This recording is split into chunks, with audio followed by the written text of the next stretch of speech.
Good morning everyone.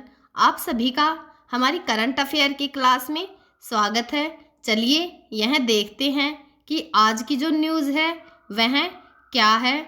मंगलवार को जो आतंकी हमला हुआ है पहलगांव में, उसके पीड़ितों के प्रति एकजुटता को दिखाने के लिए जो वफ़ अभियान है उसको स्थगित कर दिया गया है। जो मुस्लिम बोर्ड हैं, all India Muslim personal law board ने पहलगांव में जो आतंकी हमला हुआ है उसमें जो पीड़ित हैं उनके साथ एकजुटता को दिखाते हुए जो वक्फ संशोधन अधिनियम के खिलाफ उनका जो अभियान चल रहा है, उन्होंने उस अभियान को 3 दिनों के लिए रोक दिया है। बोर्ड ने एक ऐसा बयान में कहा है कि जो आतंकी हमला है वह बेहद ही दुखद और कड़ी निंदा के योग्य है। बोर्ड ने पीड़ित परिवारों के प्रति जो है वो अपनी सहानुभूति को व्यक्त किया है। व्यक्त किया है उसी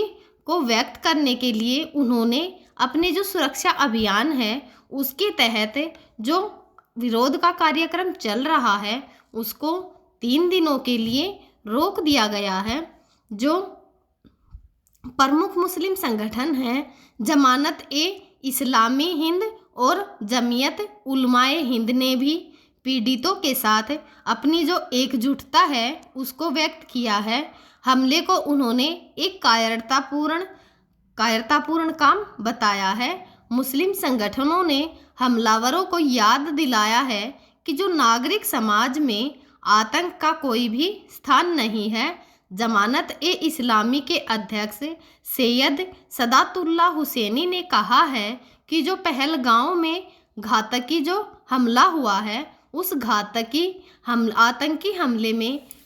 आतंकी हमले में जितने भी लोग मरे हैं उन्होंने उनके प्रति अपनी सहानुभूति को जताया है और यह जताते हुए उन्होंने आतंकी हमले की जो है वो कड़ी निंदा की है। इस हमले में जो विदेशी पर्यटक और निर्दोष लोगों की जानें गई हैं उनके लिए उन्होंने इस जो ये अटैक हुआ है इसको बहुत ही दुखद बताया है। यह पूरी तरह से अमानवीय है और इसकी जो पूरी और स्पष्ट उन्होंने निंदा की है। जिम्मेदार लोगों को जिन्होंने यह हमला किया है उन लोगों को न्याय के कटघरे में ज़रूर लाना चाहिए और उन्हें इस मामले की कड़ी से कड़ी सजा जो है वो देनी चाहिए। जो जमीयत के अध्यक्ष अरशद मदनी ने मस्जिदों से जो आतंकवादी हमले हुए हैं उनकी निंदा में उम्मीद की किरण देखी है।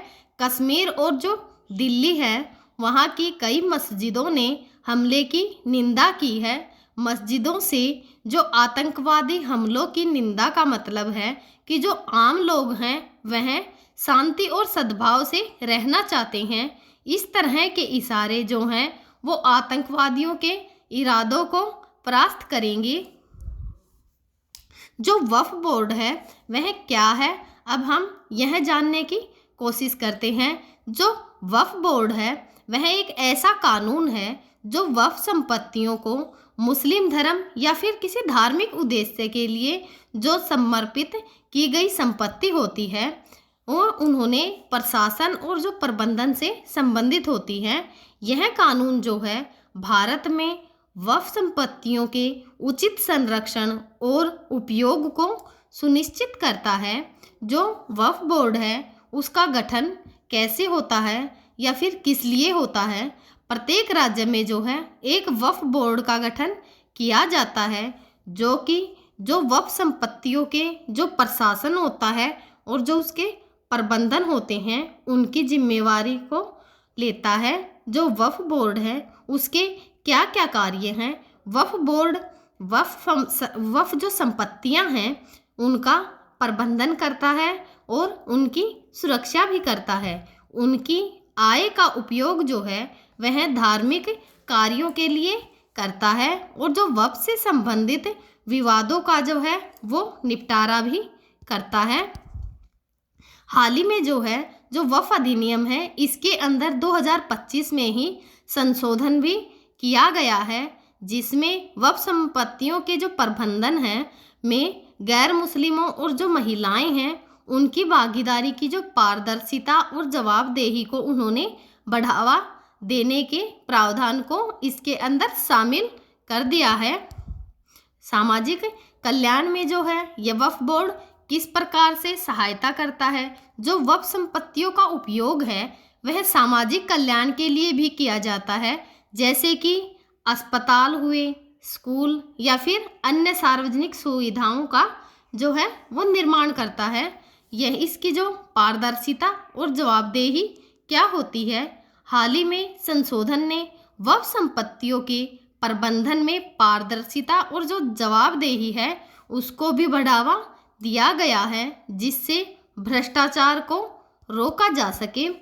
सर्वोच्च न्यायालय ने अपने जो है आदेश में सोलिसिटर जनरल के इस आश्वासन को दर्ज किया है कि जो वक्फ संशोधन अधिनियम 2025 की धारा 9 और 14 के तहत जो केंद्रीय वक्फ परिषद है या राज्य वक्फ बोर्ड हैं उनमें जो है वो कोई भी नियुक्ति नहीं की जाएगी। हम सब आप सभी के सामने ऐसी ही न्यूज़ों के साथ मिलते रहेंगे आपसे। तब तक आप पढ़ते रहिए, खुश रहिए। Thank you.